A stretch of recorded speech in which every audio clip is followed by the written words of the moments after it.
Last night, Indianapolis was revisited by the scourge of gun violence that has killed far too many in our community and in our country.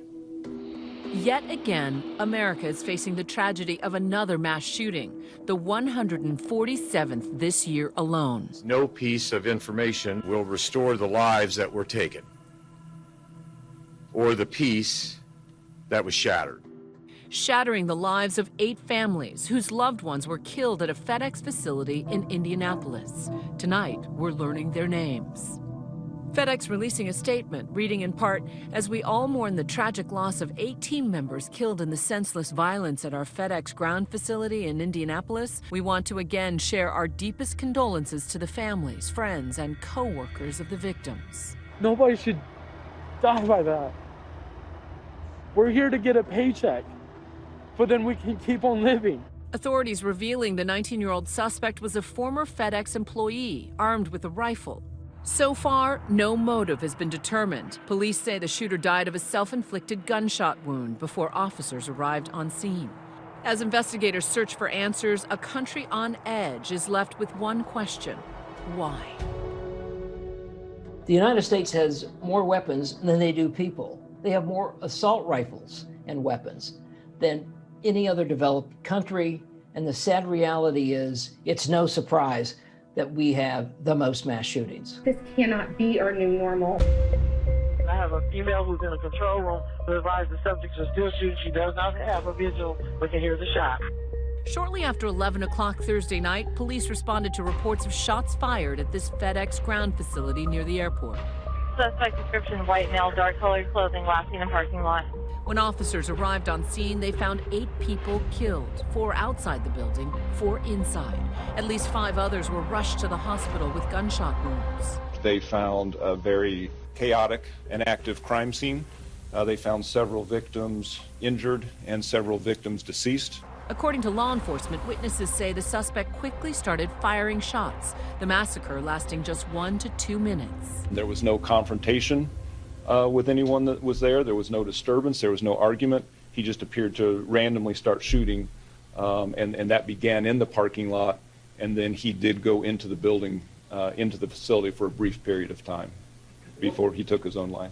Timothy Boylett has worked at this FedEx facility for 8 years and was working a double shift when he heard the commotion. We heard 3 more shots, and then my buddy Levi saw someone running out of the building, and then more shots went off. Roughly 100 employees were in the vicinity of the facility at the time of the shooting. Overnight, as news of the shooting spread, families of those employees gathered at this nearby Holiday Inn hotel, desperately waiting for answers. This father, emotional when he learned his son was safe today. He was in the other building when it happened. I'm so thankful. But my heart goes out to all the people affected to this. As the investigation evolves, we're learning more about the suspect, 19-year-old Brandon Scott Hole.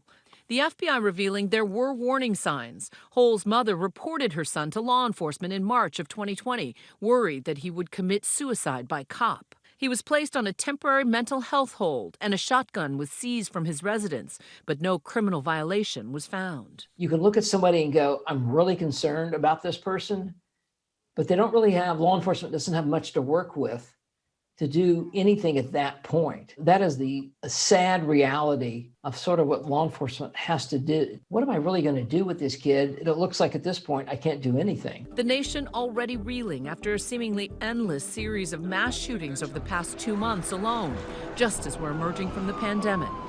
A mass shooting is defined as 4 or more people killed or injured. 8 killed in Atlanta in March. We just heard numerous gunshots coming from across the street. We do not have a witness that actually is alive right now that can tell us who shot him. 10 murdered in a Boulder, Colorado grocery store 6 days later. I just started counting in between shots and listening to see what direction he was heading in. There's a shooter, active shooter, get away! The following week, 4 more people, including a child, killed in an office building in California. And just last week, 3 adults and 2 children in South Carolina, killed by a gunman who fatally shot himself. The very next day, this time in Texas, 1 killed, 6 wounded at a cabinet-making plant. At least one mass shooting a week since March 16th. It is so important that we address some of these things that are known contributors to our violence epidemic. Guns, it's absolutely one of them. Elizabeth Newman is the former Department of Homeland Security Assistant Secretary for Counterterrorism for the Trump administration. You describe this period as a heightened threat period. Why? We're coming off of a very difficult year, a pandemic that increases a number of risk factors for individuals, things like loss of jobs, loss of a loved one, any sort of sense that you've lost control. The concern I have is that as we're reopening, we're creating more opportunities for mass gatherings, and those mass gatherings become targets of opportunity for an individual that is looking to strike out with violence. We just need to be vigilant.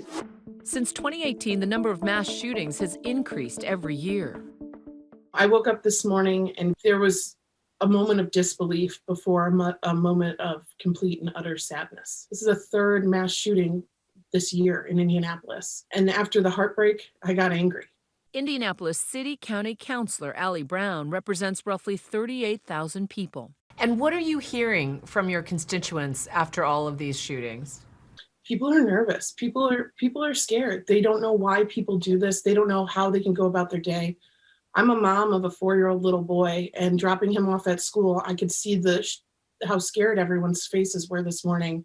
So when something like this happens, it shakes us to the core. She's been fighting for gun control measures in her state. In your legislative session, there have been at least 18 bills related to gun control, and most of them were to expand gun rights. As someone fighting for tighter gun laws, what do you make of all that? It's really frustrating. When we as a city last year had a record amount of gun violence, a record amount of homicides. I've ridden with police officers in their cars who have told me that, Allie, the issue is there are too many guns on our streets and it's too easy to get them. We need our state legislature to listen. Her calls for change echoing across the country. President Biden ordering flags to half staff for the third time this month, issuing a statement reading in part, "Gun violence is an epidemic in America, but we should not accept it. We must act." Last week, the president introducing limited executive actions on gun control, but called on Congress for more sweeping change. Enough prayers. Time for some action. Today, in a joint press conference with the Japanese Prime Minister, President Biden addressing the issue again. I strongly support the universal background checks, which I continue to push. The Congress has to step up and act. The Senate has to act. And I strongly support and continue and never stop supporting the ban on assault weapons and magazines that hold more than 10 bullets. It's a national embarrassment and must come to an end. I was in 8th grade when Columbine happened. I was in college 14 years ago today when Virginia Tech happened. I was a teacher when Newtown happened. And now I'm a parent sending my kid into a school. This has been my whole life, and I don't want it to be an issue for my son. And as an outraged nation is looking for answers, Indianapolis is left to grieve and pick up the pieces. I think healing does depend on meaningful conversations between people about how we stop this cycle of violence that's driven by readily accessible guns. And I certainly intend to lead in that regard. Hi everyone, George Stephanopoulos here. Thanks for checking out the ABC News YouTube channel. If you'd like to get more videos, show highlights, and watch live event coverage, click on the right over here to subscribe to our channel, and don't forget to download the ABC News app for breaking news alerts. Thanks for watching.